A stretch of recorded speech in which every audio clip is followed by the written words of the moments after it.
देहरादून का प्रसिद्ध झंडा मेला हुआ शुरू। देहरादून का ऐतिहासिक झंडा मेला 12 मार्च अर्थात होली के 5 दिन बाद झंडे जी के आरोहण के साथ शुरू हुआ, जिसमें देश के कई हिस्सों और विदेशों से आई संगतों के पहुंचने का सिलसिला शुरू हुआ। सुबह 12 मार्च 7 बजे से झंडे जी की पूजा शुरू हुई तथा दरबार साहिब के सजदा गद्दी नसीन श्री महेंद्र देवेंद्र दास जी महाराज ने संगतों को दर्शन और आशीर्वाद दिया तथा झंडे जी को उतारने के निर्देश दिए। देहरादून में गुरु राम राय जी के जन्म दिवस पर हर वर्ष यह मेला आयोजित होता है।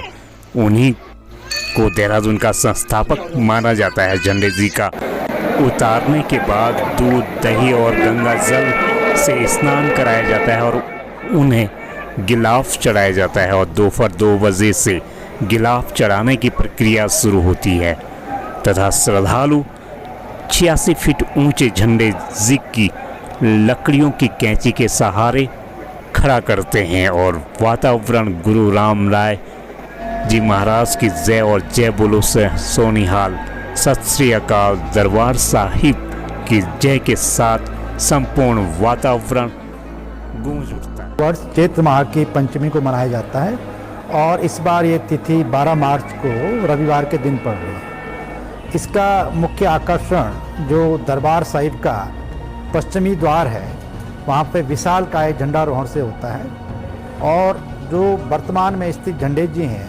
पहले इसको सुबह 8 बजे के आसपास संगत इसको बड़े आदरपूर्वक नीचे उतारती है और उसके बाद जो इस पे रंगीन वस्त्रों का आवरण होता है, इनको गिलाफ कहते हैं और संगतें इसको प्रसाद के तौर पे जो है ग्रहण करती हैं।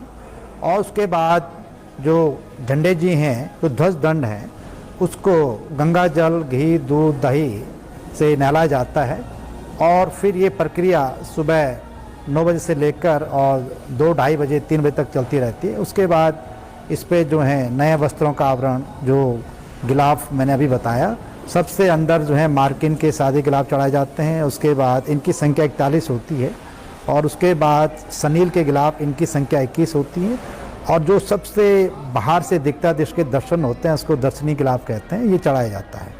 तो ये उन संगतों द्वारा चढ़ाए जाते हैं जो जिनकी मन्नतें पूरी हुई हैं या जो मन्नतें मांगते हैं। तो इसका बड़ा विशेष महत्व है और इसके लिए जो दर्शनी गिलाफ है, अगली सदी तक जो है इसकी बुकिंग, अग्रिम बुकिंग हो चुकी है। झंडा मेला, इसका थोड़ा सा मैं इतिहास बता दूं। श्री गुरु राम राय जी महाराज सिखों के 7वें गुरु श्री हर राय जी के ज्येष्ठ पुत्र थे और सन 1676 में वो पंजाब से दून घाटी पे आ गए थे। इस स्थान पे उन्होंने अपना डेरा डाला। उनके डेरा डालने से इस स्थान का नाम कालांतर में देहरादून पड़ा। उस समय हिंदुस्तान औरंगजेब के अधीन था और औरंगजेब एक कट्टर मुग़ल बादशाह थे। वो उस समय जितने भी हिंदू और सिख थे, उनका धर्म परिवर्तन कर रहे थे और इसी कड़ी में उन्होंने पंजाब में 7वें गुरु श्री हर राय जी को दिल्ली दरबार बुलाया। लेकिन श्री हर राय जी दिल्ली दरबार नहीं गए।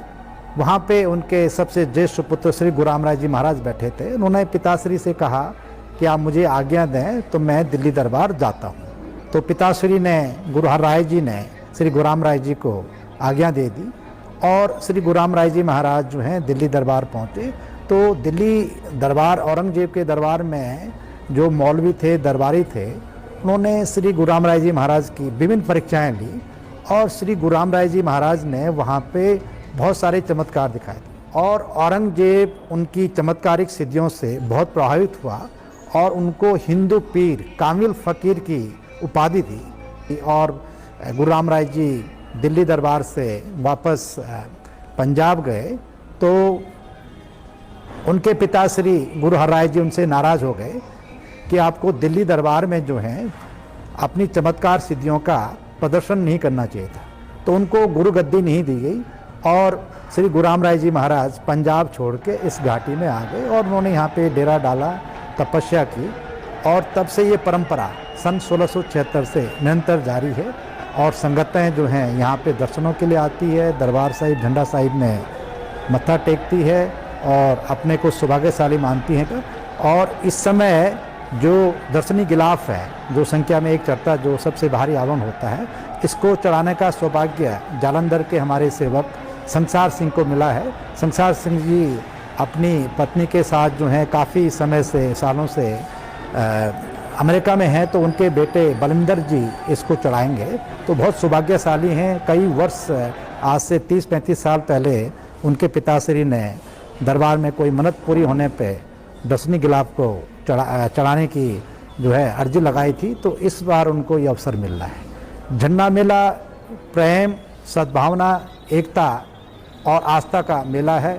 बहुत बड़ी संख्या में उत्तर भारत से, हमारे विशेषकर पंजाब, हरियाणा, उत्तर प्रदेश, दिल्ली, हिमाचल, उत्तराखंड के विभिन्न स्थानों से और विदेशों से भी हमारी संगत इस अवसर पर आती है और अपने को धन्य मानती हैं कि गुरु महाराज के उनको दर्शन होते हैं, दरबार में सेवा करने